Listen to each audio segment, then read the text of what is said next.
When you said you tripped over mobile home parks, how, like, explain that a little bit. So I was just driving the neighborhoods looking for opportunity. And I ran across this vacant apartment building. The owner said, "Oh, good luck. The city won't let you bring this back online as an apartment because it doesn't have enough parking." So I said, okay, well, that's easy to solve. Right next door, there's a mobile home park. If they do move and they sell it to another owner, you don't have to renovate the house. All mobile home parks are set up a little differently. Jack Martin. Jack is the co-founder and chief investment officer of 5210, an Arizona-based investment firm specializing in... Hi, everyone. I'm Jason Balara, and this is the Know Your Why podcast. Today, I'm here with Jack Martin. Jack is the co-founder and chief investment officer of 5210, an Arizona-based investment firm specializing in acquisition and reposition of mobile home parks. So, Jack, as I mentioned, I'll stop there because I really do want to let you tell your story. But first, thank you for coming on the show today. Thanks for taking the time out to talk with me. I truly appreciate it. Appreciate you being here. Yeah, well, thanks for inviting me, Jason, and excited to share. Awesome. Well, let's start with just hearing your background, hear a bit about yourself and the journey that got you to where you are today. I'll throw a little shock and awe out there first. So I was a Minnesota-born boy in a family with 17 kids. Oh, wow. I was number 4 out of 17. I like to still think I'm number 1, but I was the 4th one born in the family. I have 7 kids of my own. I have a photo up on the wall here. You can see my troop here. But yeah, grew up in a big family. Learned really quick that if you wanted more than what your parents' budget could accommodate, that you just had to go earn it yourself. So that classic Midwestern, hardworking blood runs through my veins. It has from the very beginning. So fast forward, I graduated high school, joined the military. Okay. While I was stationed in Hawaii, of all places, in the 25th Infantry, I'm sitting in the barracks one night. The Carlton Sheets real estate program came on. Okay. And you order these 12 cassettes and then you listen to those, right? Yeah. So I think that's probably where the bug for real estate first bit me. I listened to those cassettes everywhere I went. I was the most annoying driver because everybody wanted to listen to music. I was listening to these Carlton Sheets tapes. We're going to learn something. Yeah, then I came back from the military and I started a career initially in contracting. So got my general contractor's license, did a lot of renovations. Then I started buying land and building homes. So it was kind of a real estate play. And then I started flipping homes. So that was not what Carlton Sheets was teaching, but the concept or the bug was still there. And then eventually I got into apartments. This is probably 15 years ago. I got into apartments. And I thought that's where I was going to finish out the balance of my career until I tripped over this thing called mobile home parks. And we bought a little one, repositioned it, and it was the most stable real estate I had ever owned. It kicked out double-digit cash-on-cash returns, and it was hands-off, and there was nothing to do. So when I discovered the truth about mobile home parks, it's really the sexy part of mobile home parks is not the appearance, it's the performance.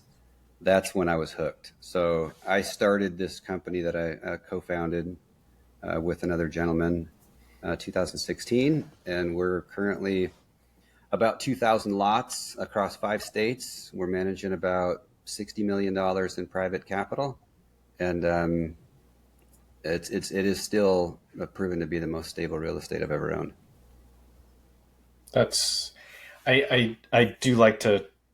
I love talking to people that have a journey and have done some different things and experienced different pieces in real estate. So, because I think it all plays together quite well. I actually also, I have my contractor's license now, but I've often or always worked in construction in some way, and that did sort of lead me to that real estate path. So similar. I don't have anywhere near 17 kids in the family, but my grandparents had 7 kids, so I guess that was a big family. You so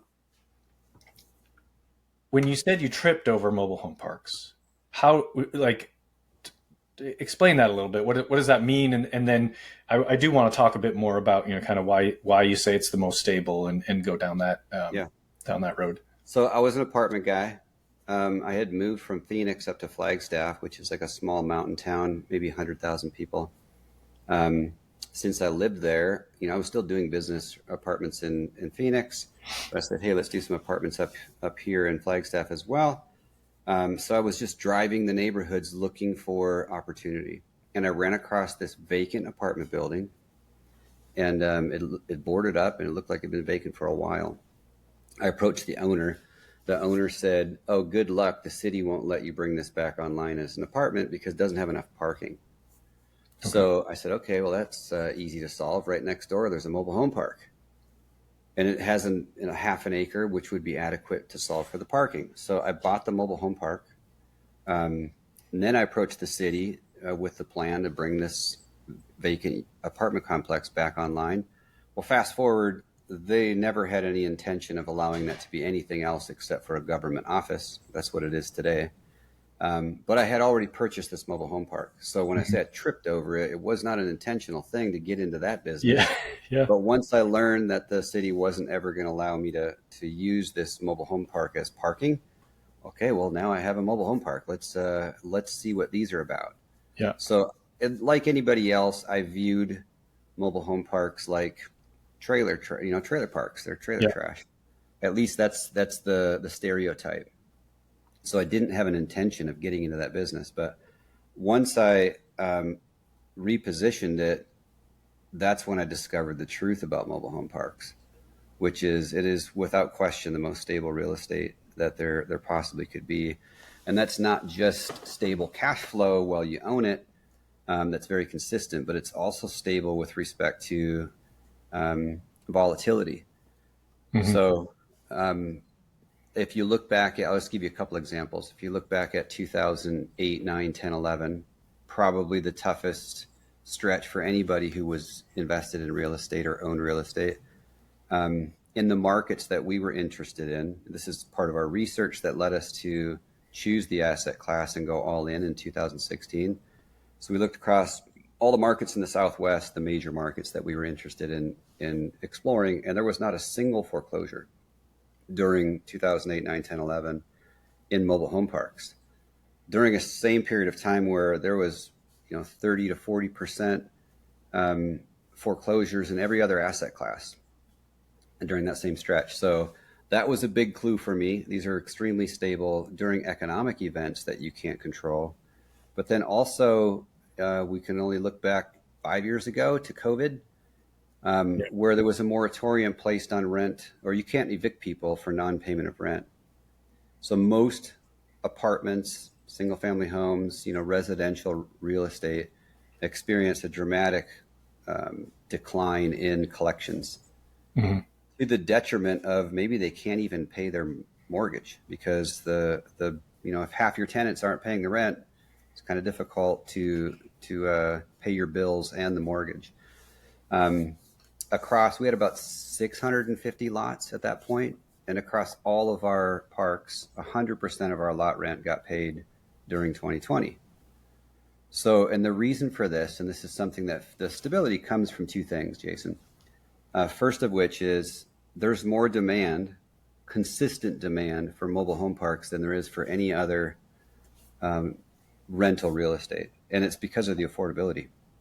Yeah. So mobile home lot rent is on average, about $500 across the United States. Smaller markets, it might be lower.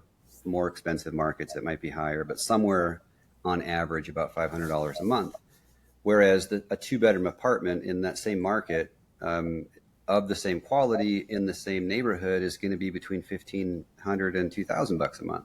Hmm. So the affordability is what attracts people um, and this is both like in an expensive economy, right, like we have today, or a difficult economy like what we had in like 2008, 9, 10, 11. So when Right. somebody is saying, hey, I want to just tighten up my belt, I want to find something more affordable, the mobile home is always going to be the affordable choice. But the thing that creates stability is the fact that the tenants own the homes. Yep. So we're essentially, I like to explain what a mobile home park really is. It's like a giant parking lot. And instead of parking cars in each parking space, you park mobile homes in each parking space. And the resident who lives there has to pay a monthly fee for the space that their home sits on, but they own the home. They take care of the maintenance on the home, and they pay all their own utilities and all those kind of things. We provide, as the park owner, streets, lighting, landscaping, and common amenities like a pool or a clubhouse or something like that. But otherwise, the tenants own their home. So what changes in comparison to most rental product is it's the mindset. So most tenants view their housing solution as temporary. I'm going to move into this apartment until something changes in my life. I get a new girlfriend or a new job or whatever, then I'm going to move, right? Mobile home park tenants view their this housing solution as a permanent decision, and they intend to stay there indefinitely. So and this is kind of proven in the averages. So we used to own apartments. Our average length of stay was somewhere between 12 and 15 months, depending on the property. In our mobile homes, we have tenants who've been there for 45 years. I mean, well beyond when we bought it, like the first owner that owned it. Right. They haven't moved out in 45 years. Most of our turnover occurs, maybe 1 or 2% of our entire portfolio where there's some kind of turnover. But when somebody think about the difference between traditional rental real estate, and this will speak to the stability again, Jason, and a mobile home park. So when somebody moves out of an apartment, for example, that's the most expensive event that can occur for you as the owner of the apartment. Right. Because now you have vacancy, so there's no income. You have to reposition the unit, so you have expense associated with fixing it up. Depending on the economy, you might need to incentivize with 6 months free rent or something, free TV or something to get people to become attracted. And then you're open to the risk of them not staying longer than their first 12-month lease. So this is what the outcome of that is that you don't get to collect 12 months of rent for every unit. Right. And because of that vacancy, you might only get 9 months of rent per unit. It might only be 7 months of rent if there's a lot of turnover because of the expense associated with repositioning the unit. Whereas in a mobile home park, once you sell a mobile home, so think in terms of once this was a vacant parking lot, and when it's completely full, that means you've brought in new homes and you've sold them. So once the park is completely full, that means the tenants own all of the homes. We just own the land, and they're leasing their spots from us. If a tenant decides they're going to move, let's say they get a job in a different state, they put their home for sale. The new tenant or the buyer comes in and buys the home, and they become the new tenant. Last month, the lot rent was paid by the previous owner, and this month the lot rent is paid by the new owner. So that gap doesn't exist. You still collect 12 months worth of lot rent. And once you have a home on that site, whoever owns the home is responsible for paying the lot rent. So it's permanent. Like once you have that income, it never goes away. Now there are rare cases where somebody passes away and there's no rent coming in. So there are things like that do occur, but they're extremely rare. And then here's the thing that most people are not aware of, Jason. The penalty for non-payment of your lot rent is the forfeiture of your home. So if you don't pay your lot rent, not only do you eventually get evicted, you have to leave your home there and you have to forfeit it to the park owner. So the reason why lot rent was paid, like all of our lot rent was paid during COVID, is because the tenants know that if they don't pay the lot rent, when the moratorium is lifted, they have to catch up or they forfeit their home. Right. And it's not worth, homes are worth $100,000. So Right. why would you skip a $500 monthly lot rent payment to put your $100,000 home at risk? It just doesn't make any economic sense. Yeah. So for all of those reasons, the the stability of mobile home parks is just it's unlike any other real estate. So I wasn't aware of that. I certainly didn't learn that from Carlton Sheets back in the military, Yeah. but I wish I had because I would have gotten started in this asset class sooner. Are you planning a remodel or construction project? Overwhelmed by the process? Over budget? Extended timelines? Strained relationships? We are all too familiar. At Lark Construction Services, we help homeowners and business owners take control of their construction journey, from reviewing bids and contracts to catching red flags before they become costly mistakes. Our Clarity Audit is a one-on-one expert review of your plans, estimates, or current progress, giving you the peace of mind and a defined action plan to move forward with confidence. Don't let confusion lead to costly errors. Visit larkconstruction.com and schedule your free call today. Lark Construction Services, saving you time, money, and stress. Yeah, it's very compelling. I've heard a lot of, kind of what you described before. I think that the other, well, I've heard that some people might own the homes, the mobile homes, and rent them out.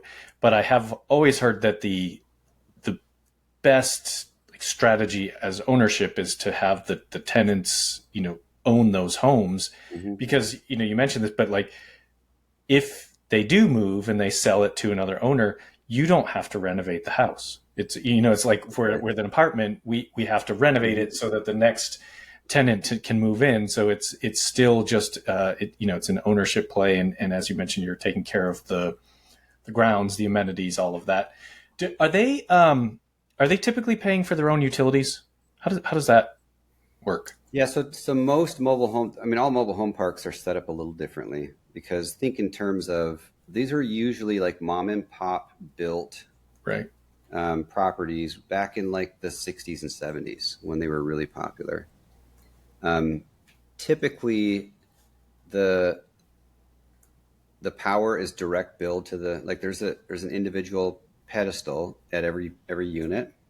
Okay. With a meter on it, and the power is direct billed to the resident. So they turn on their own power with the local power company.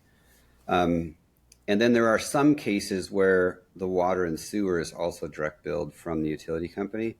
But in most cases, there was a single water meter that comes into the property, Mm-hmm. and the landowner or the mobile home park owner pays the water bill and then bills back the residents for their usage. Yep. So most older parks, or even today, 80s vintage, 90s vintage parks, they were built that way. When we buy properties, we'll go sub-meter the water at every single unit for two reasons. One, we want to make sure that there's not a leak in the main supply lines underneath the park. So if you add up the total usage and all of the sub-meters, it should equal the total number of units of water that come in the main meter. And if there's a gap there, then we know we have a leak. So we can solve for that expense problem really easily. The software just tells you, hey, you must have a leak. And they just call out a plumber and they leak detection and they find it and they repair it. But the other thing is it's not fair to the tenant that doesn't use very much water to pay a higher amount to accommodate the guy who washes his car 5 times a week. Right. So, Right. Yeah. if you use more water, then you pay more for your usage, and so that's the fairest way to approach it with sub-meters. Yeah. Yeah. I think fairness for sure, but I also just think as an owner of any asset, apartment, mobile home park, whatever, the more of that you can sub-meter out and put on the residents, I think makes a lot of sense. What type of, so you said you started buying these in 2016? Is that? Yeah, we started 5210 in 2016. We actually didn't buy our first property until 2017. Okay. So we spent an entire year architecting the business. Okay. Which was, I'm glad we did it. Yeah. how do you feel the market has changed from now to then? I know it's very mom and pop centric, but I think my understanding is at least more people have gotten into the space Mm-hmm. on a larger scale. How are you feeling about it now, as opposed to then, in terms of just affordability, availability, that sort of, are you still having good success in new acquisitions? The stability of owning these makes total sense. I mean, I it's something I've never invested in, but I actually really, I like the asset class. Certainly when I hear about it, it's very compelling. So how are you feeling about it now in today's current environment? Um, Certainly, there's more players today than there was. I mean, we actually bought our first. I had about 350 total units under my belt previous to starting this firm. So we did more than just that little one that I shared with you. Mm-hmm. But what we realized was we had to go off and do this on our own. The previous company that we were both working at was an apartment company, and they wanted to stay focused on that. But certainly when we began, there was less demand from buyers. Yeah. So pricing was lower. Um, the challenge that you have in the mobile home park business is that they're going away faster than they're being built. So there's scarcity here that doesn't exist in all the other asset classes. I mean, if you look around any city, there's new apartments popping up everywhere. Mm-hmm. You won't find a mobile home park popping up in any city across the United States. So it's a zoning issue. So I'll speak to that just for your audience so they recognize why. I mean, if you go to any city town hall meeting, they'll say, we need affordable housing. Yep. So out of one side of their mouth, they say we need affordable housing. On the other side of their mouth, they will not approve zoning for a new mobile home park. But it's Not that not kind. because, We even need if it's affordable housing, but not that one. Yeah. that's right. So like some of well, first of all, to kind of layer in the truth about mobile home parks, yes, there are trailer trash. There are. So those are called 1-star mobile home parks or trailer Right. parks. The rating of mobile home parks goes on a scale of 1 to 5 stars. 1 star, you wouldn't want to go there at night unless you were looking for something illegal. Then you'd probably find it there. Yeah. The 5-star mobile home park is a gated manufactured housing community. It's a resort. It's got full amenities, and it's probably a senior resort, a retirement community. I think the opportunity is in the middle, the 3-star. So it's good quality real estate, paved roads, curbs and gutters, paved parking surfaces, newer vintage homes, like built in the 90s or newer. Some amenities. They're just clean, safe, affordable housing is what they are. So I think that's where the opportunity is, and that's what we purchase as we buy those. But back to the development thing or narrative, the city knows that if you take a piece of property and let's call it 30 acres, that's a good size acreage within a city to build a mobile home park on, you could get about 300 units there, roughly 10 units per acre. But if you were to build that as apartments, you would get 4 times as much because you can go vertical and there's greater density, single parking lot, and all the units are stuck together. So you get 1,200 units there instead of 300 units. Well, then if you look at the city's perspective, they're going to collect tax on the monthly rental payment. If the monthly rental payment in the mobile home park is $500 versus $2,000 for the apartment unit, right? So they get 4x the income per unit, and then there's 4 or 5 times as many units. I mean, they could potentially have 20 times the tax revenue that comes from the same piece of land just by approving it for an apartment complex versus a mobile home park.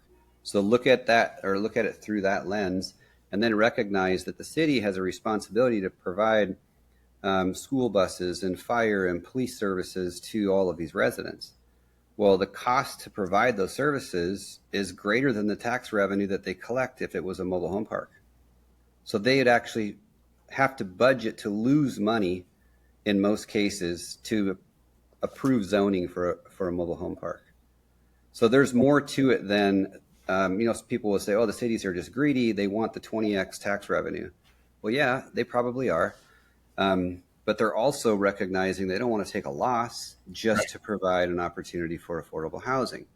So then you say, all right, well, then move outside the city and go rural. Yeah, that works, or that solution makes sense, but now you don't have utilities.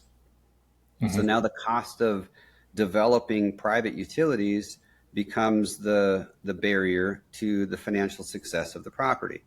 So the truth is that on average, about 10 new mobile home parks get built every year in the United States of America. And most of those get built in Texas. So when I say 10, I mean large, over 100 lots.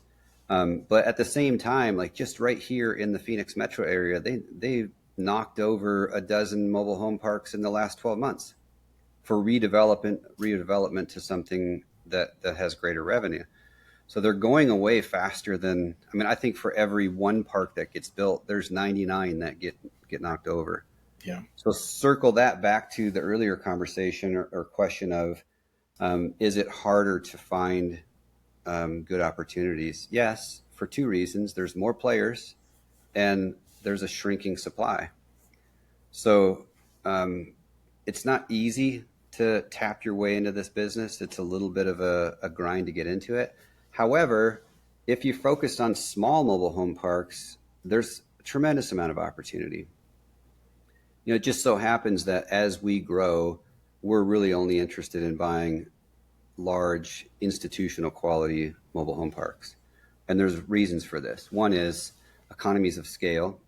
So we like to hire really high quality staff, and the larger the property, the more the income, the greater staff you can hire. That won't be dilutive to the payroll won't be dilutive to the income. So we love to buy assets that are $10 million or greater on the purchase price. How many units would that be? Sorry to interrupt, Jack, but it depends on where it is. Yeah. So if it's in, think about it like this. If the rental income, is in, let's call it, we're in California on the coast, right, and the rental income is $2,000 per unit. That might only be 50 units and you have yourself a $10 million property, right? Whereas if you go to smaller MSA, let's call it like, somewhere in the Midwest where the rent's only $400 per lot, it might need to be 200 lots in order to be worth $10 million. So, but typically it's going to be over 100 lots. We like to stay in markets where the median home value is above the average, or it's close to it's a little higher than the average. So and there's a purpose behind that. Most mobile home parks have vacant lots, or they may even have vacant homes. Like the previous owner was using them as rentals and ran out of the ability to keep them leased, so they're just vacant park-owned homes, right? If the strategy includes home sales, which it typically does, there needs to be a pretty wide delta between the cost of a single-family entry-level home in that market and a brand new mobile home. So if it's not a couple $100,000 in delta, then the affordability is not aggressive. So we want to be in front of the highest demand. So go to a market where median home values are 350,000 or more, and then you won't have a difficult time selling homes, brand new homes in a mobile home park. Whereas, if let's say it's a $200,000 market, the monthly payment on a mortgage, on a 30-year mortgage on a traditional home, will be similar to the monthly payment on a chattel financing for a mobile home plus the lot rent, because the chattel financing interest rate is higher and the term is shorter. So those payments get a little bit higher. And then you have lot rent that you have to pay as well. So you want there to be a big spread. It needs to be obvious that this is more affordable than any other choice in the market. So we'd like to be in a little bit more expensive markets. But if you were purchasing smaller parks, let's call it 20, 30 units in your backyard, there's probably opportunity all over the place, especially if you live in a kind of medium or tertiary market. There's probably tons of opportunity. And the reason for that is the big players are not chasing those parks. Right. Because they can't create economies of scale. They're not local in your market. So I think there's a lot of opportunity in the smaller parks. We just, we're one of the top 100 owners in the United States, and we'll probably be one of the top 50 owners before we retire from building this business. Yeah. Yeah. The zoning conundrum is an interesting thing that, you mentioned some things I hadn't really thought about it, but it's easy to say, well, it's affordable housing, so we should build it because that's what everybody says they want. But yeah, there's obviously downside to that, even at the city's level or the county or whoever, is where the taxes are going. There's downside to that because of the density that you can provide. But nobody wants to build apartments that are affordable, basically. Like the cost to build is so high that it's hard to build an apartment complex that is going to be affordable for people unless you have, tremendous tax breaks and things like that. So then how does that, are you now kind of equaling out in terms of tax revenue for those cities or counties? I don't know the answer to that. It's just kind of an interesting. Yeah, well, that's the conundrum, because I think what stands out, the reason why mobile homes will always be affordable is that you physically cannot, because of the cost of land, labor, and materials, you just cannot build affordable housing.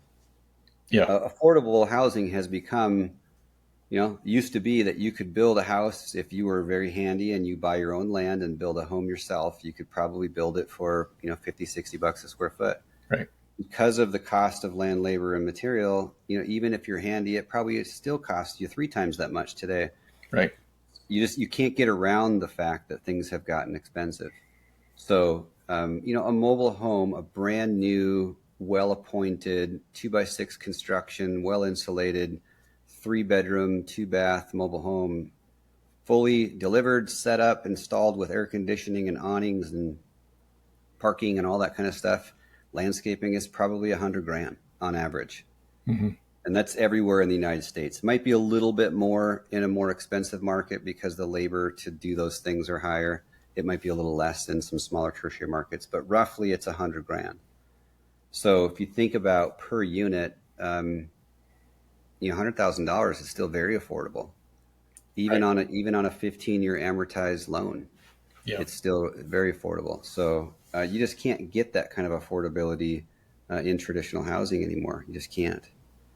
Yeah, it's it's a really interesting, because as you were talking about it, my immediate thought was like, we should just build some mobile home parks. But then kind of your explanation of why that also isn't desirable. It makes total sense. I'm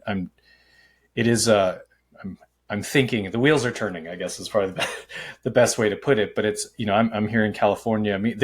You mentioned that there are some high-end mobile home parks. There's at least one, if not more, that I know about in Malibu. Everybody thinks of Malibu as this, and it's true that, this very, very expensive place to live. And I'm quite sure the mobile homes there and the lot rents are probably a lot higher than they would be in, rural Nebraska or something like that. But still, they're everywhere. They are, in fact, in Malibu. So it's kind of, it's interesting because, living in Los Angeles, it is very dense, right? That's not a surprise. Most large cities are very dense. What's interesting to me is you get not too far outside, and there is actually quite a bit of land. And so, as you're speaking, I'm like, well, we probably use some of that space. Like, sure, there, maybe a longer commute, but still, like, it's not an impossibility if we are truly trying to solve that, affordability problem for people. It brings up a very, very interesting debate as to, a problem to be solved. I guess that would be need to get real creative with it to solve Well, I this. know that there's several groups. So I go to a lot of the industry events and I speak on panels and that kind of thing. And in networking with other owners, just kind of learning what their strategies are and what their approach is. But there's groups that focus on development of mobile home parks. There's not very many of them because it's a difficult thing to do and it's a very niche within a niche. But I know that most of the development is happening in Texas, but that's because Texas is the most favorable state to that development. Yeah. So, Texas there's cities everywhere. I mean, it's a huge state for one.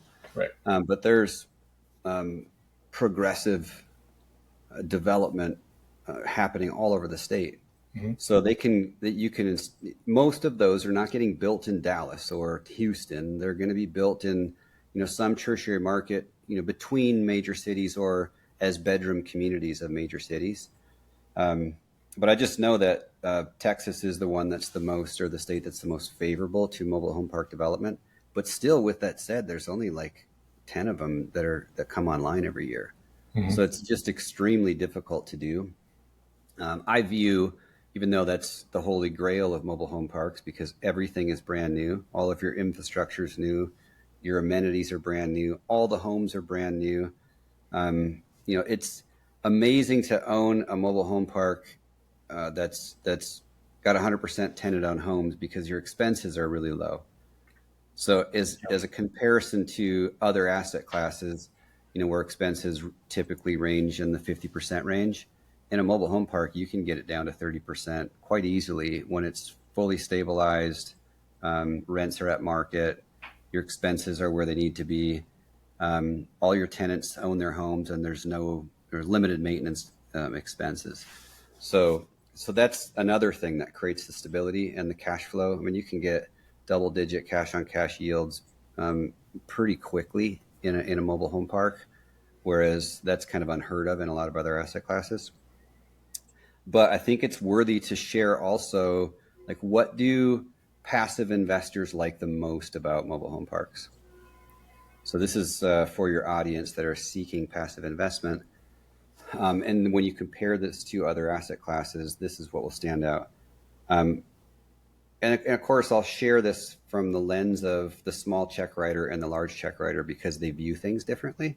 Yeah. But for the large check writer, who we typically work with, their number one kind of justification for investing in a mobile home park is preservation of capital. So their view is, if I put my money into this, the likelihood or the possibility of loss of some of this portion of or all of this capital is extremely low. So I think it's really important for passive investors to evaluate investments based on, is there a potential for loss of capital? And if yes, what is the severity of that loss of capital? So you should always be looking through that lens. Mobile home parks are they're the lowest on the risk spectrum when you look at it through that lens. So that's the justification. But what really gets mobile home park investors excited is the tax benefit. So if you invest in a mobile home park with someone like me, you're going to get at least 100% coverage with respect to passive losses on your K1. So if you invest 100 grand, you're going to get $100,000 in passive losses at least. And there are cases where you could get as much as 2x coverage, meaning you could get twice as much passive losses on your K1 as you invested in nominal dollars. And that's because of bonus depreciation. So when the one big beautiful bill passed, the bonus depreciation came back to 100%. Bonus depreciation allows you to take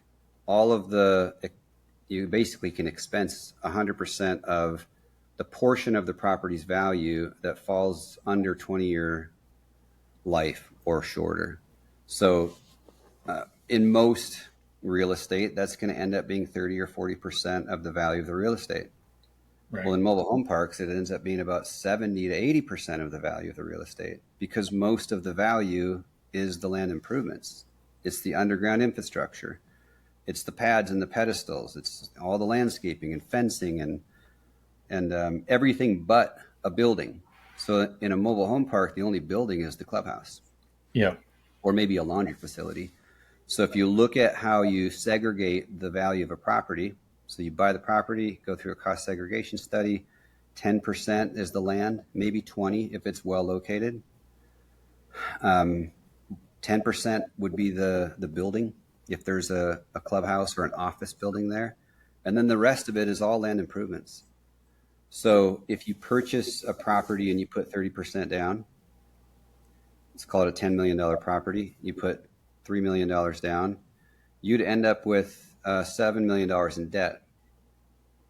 If you use the right debt, so let's call this agency debt, and we can talk about the types of debt that are available if you want to. You still only have 30% of the capital, or 30% of the property's value is your capital. Right. When you go through the cost segregation study, you're going to end up with about $7 million of passive losses. That's 2 times as much or more than the capital. So there's some nuance with it. If you get seller financing or you get recourse debt of any kind, you're limited to the amount of capital that you put in. So using agency debt allows for more passive losses. But I think the point of this conversation is investors who have tax, they know they're going to have tax due at the end of this year. Yeah. They're seeking things that they can allocate to that will give them losses so that they can offset the tax that they have due. So it's probably more valuable than the income is the tax benefit. Then, of course, the third thing that they like is the cash on cash return it ends up getting kind of silly. It doesn't take long for the cash on cash in a mobile home park to climb from 2 to 3% the day you buy it to 10%. 5 to 7 years later, it's just crushing. It's just that's why they referred to as cash machines. Very stable. They progressively produce more cash flow year over year over year. And they're very stable. So that's a lot. I'll pause there and have you ask questions. No, it's a great explanation, and like I said, I find it a very intriguing asset class. I think, especially in today's market, there's probably to me the best part from a ownership perspective is the fact that the owner, the park owner doesn't necessarily own the homes. And so you do have, that creates a much better alignment with your residents than in an apartment complex where they don't, some of them care about taking care of the apartment, but some of them are, it's not mine. I'm going to live here for a year. I don't really care about what happens, but it's these people, it's not that some people don't, kind of take poor care of their own homes, but still, like, you're going to have a much different, I would say, like, perspective from your residents on the care of the home itself and the surrounding areas, the grounds and the clubhouse and all of the amenities. So it does, that part to me from a management side is just very appealing. And then, everything you just described also just kind of adds to that. I think if you were to line them up side by side and say the returns are going to be the same, but the management is way easier, you probably, even then you go with the asset class that has the easier management. But if you have easier management and an increased cash on cash return, that's, you're sort of the cherry on top. So I think it's really a compelling. Yeah. Well, speaking of management, when the park is completely full, all the homes are sold, and you've essentially created a stabilized mobile home park, the management can get simple then. Right. But it is, and it's certainly, if you compare the apartment complex that's 100% occupied and the mobile home park that's 100% occupied, the mobile home park will be easier to manage because there's no turnover. Yes, exactly. Whereas there's constant turnover to keep apartment at 100% occupied and deal with all those headaches, right? But I don't want to neglect to share that the work to get it to 100% occupied it's hard. Yeah. So and that's you're the thing that's different. So I used to be an apartment guy, and we would go into an apartment complex and completely renovate the entire apartment and re-tenant it in 12 months. So if you're good at what you do, that's not difficult to do. Try do that in a mobile home park, where let's say that you have, you buy a park with a lot of opportunity, meaning there's a lot of vacancy. So you have, we bought one in Mesa, Arizona. It had 25 tenant-owned homes. There were 100 park-owned homes. Half of those were vacant. Wow. And then there was 125 vacant lots. Wow. Okay. Yeah, So this is a heavy value add project. Yeah, Now, sure. today we've owned it for 4 years. It is a beautiful gated 4-star community. It's the nicest family community in all of Mesa today, but it took 4 years to get it there. We still have some vacancy. So we use those for RVs. This time of the year, it'll be 100% occupied with RVs because snowbirds come down. And if you can lease a mobile home space for your RV versus an RV space, they're huge. So now you can bring 2 cars and a boat and your RV, and they all fit on your space. So it's nice, right? So those will be full all kind of snowbird season. But then at the end of snowbird season, we're bringing in another 15 or 20 homes. So you can only fill these up at the rate or the pace that you can sell them. So you don't want to buy park-owned homes brand new, set them up, and then have them sit there. You want to sell them. But you can only sell them at the pace that the market demand will fill them. So it's still a lot of work because you're buying homes, you're bringing them in, you're setting them up, you're skirting them, landscaping, air condition. You're doing all of that work, and then you're putting them for sale, and then you're holding the hand of prospective residents through the process of obtaining a chattel financing and then moving in. And you have to do that for every single home. But once you've done that, you're kind of set it and forget it. Like that one's done. Yep. So there is a fair amount of work repositioning mobile home parks. It's not for the faint of heart. We have a pretty sizable staff. They've got about 35 employees, and it takes really skilled people. It's a niche that's few people are adept at navigating, but there's some really, really good people. They know what they're doing. They've been doing this their whole life, and they understand the processes. So it is difficult or it's hard work, but it's worth it because when you get completely done and it's fully tenanted with tenant-owned homes, it is definitely the most simple management that you could have. Well, I shouldn't say that. Single tenant industrial building is probably pretty simple too. Yeah. And I love that explanation. And I shouldn't have. I didn't necessarily mean to imply that it was easy. Most of what I was referring to was really, as you mentioned, kind of on the tenant turnover side, right? So it's like you're going to have work on the front end. And in an apartment complex, if you bought a 50% vacant apartment complex that had to be renovated, you're going to have a lot of work on the front end.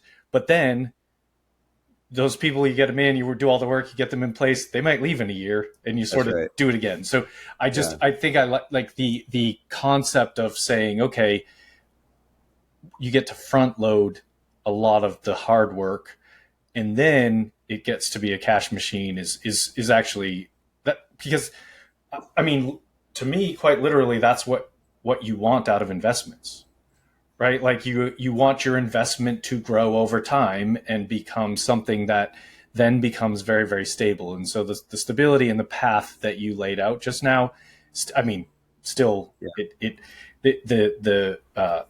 very, very appealing. So, well, Jack, let me shift gears. We're getting close on time here. I want to make sure that I ask you the questions I ask every guest. And the first one is just related to the name of the show being Know Your Why. So I do ask every guest, what is your why? You've had a lot of success. You've had success in multiple different avenues, construction, real estate, investing, different asset classes. But what keeps you going? What keeps you motivated at this point? Well, I showed you the photo in the beginning, Yeah. these family photos. Yeah, the Lord blesses you with a large family. It's you have a responsibility to you know provide for them, and I think the why behind all of that is I would love for our family to be healthy and pass on this baton forever, like this generational thing. So, at work, our why is I really truly do want to create stable cash flow for myself and for our investors Yeah. that lasts indefinitely. So, but behind that, I have a family that I love. And it's a difficult thing to balance building a business like this and being a father and being a husband. Yeah. But it gets easier when the business grows and you can take your foot off the gas pedal a little bit. Yeah. I have 2 kids, and it's a difficult balance. So I would imagine if I tripled up on children, that would make it even harder. So I love it. Are the kids old enough to be involved? Are any of them at the point where you've got them in the family business? No, it's well, some of them are old enough. My oldest is 22 and the baby is 9. But I've discovered that you shouldn't force your children to do something that you love. Yeah. You should encourage them to do something that they love. Right. So I don't have any mobile home park addicts in the family. So, Not yet. I have interviewed enough guests to have had people on that were like, oh yeah, my parents had real estate, or they did this or this, and I tried to get away from it, and then I came back around and now I love it. So you may still get that rebound down the road, but I agree. Do not force them into it. Just teaching them to pursue their passions is great. When people hear this and they want to connect with you, what's the best way for them to reach out? Just go to our website, 52ten.com, and that's the number 52, TEN.com, and just go to the contact page, and you can schedule a call either with me or my sidekick, Randy, who runs all of our investor relations. Okay, perfect. We'll get that in the show notes. Jack, thanks for coming on the show today. Thanks for sharing everything you did. I really love the kind of nuanced approach to mobile home parks and kind of all the pieces that you shared. I think it's like I said, I've always been sort of outwardly interested, but this gives me even better understanding. So I think listeners will get a lot from that. So thank you for being on the show. Thanks for taking the time today. I really appreciate it. Well, thanks for inviting me, Jason, and I'll come back anytime. Awesome. Love it. Folks listening, make sure you connect with Jack, and please like, rate, and review the show so we can continue to get more great guests. As always, thank you for listening. Hey there, I am Dr. Jason Balara, and this is the Know Your Why podcast, where we explore the why behind success. Every week, I meet with real estate investors, veterinary entrepreneurs, mindset coaches, authors, and fitness professionals to uncover their why and how it drives them on the winding road to success. What is your why?